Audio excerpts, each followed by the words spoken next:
boys and girls, it's another Kings of War community update. It's the 6th of March 2020, and normally I do these before the 6th of March 2020. It's actually the 6th of March 2020 because I was busy yesterday. Stay out of my life!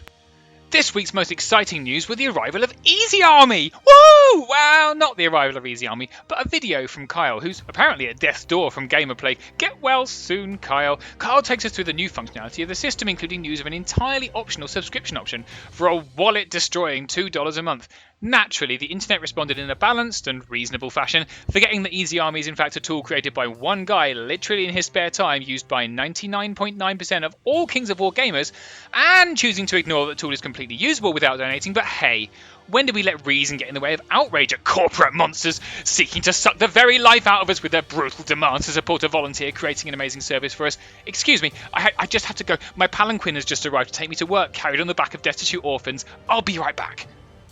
In podcasting news, the Lake SWAT Fantasy Podcast made a return. I didn't even know the Lake SWAT Fantasy Podcast existed. But anything to make my endless drives go past is very welcome. Lake SWAT is a podcast from the TO of the Lady of the Lake tournament over in the US, Chris Kapsner, who's joined by some chaps whose names I can't pronounce to talk all things 3rd edition and Kings of War. Hooray!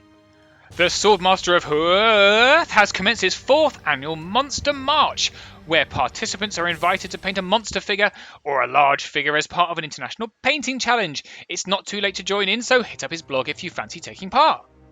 On to another blog that I didn't know existed. Mike Colclough has been updating his creatively titled My Kings of War Abyssal Journey blog. He's tracking his progress with his Abyssal army, including battle reports fighting against his wife, which frankly makes me speechless with jealousy. Good on you, fella.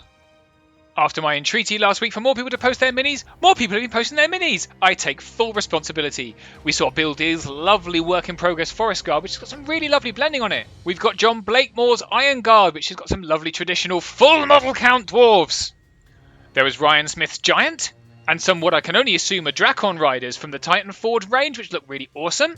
There was this update from David Musgrave, which features, well, I don't know what they are. But they're so cool. Those are big wiggly worms. Maybe they're bloodworms. Who knows what they are? Good job. And of course the inimitable Andy Ransom's increasing his war engine count, which makes everyone tremble in fear. Not me, because I'm never on the tables that he's on, because I'm always substantially lower down. Well, that's it for now. I probably missed your models, in which case feel free to send me a little message with a little sad smiley face and no context so I know exactly how disappointed you are in me. Have a lovely week.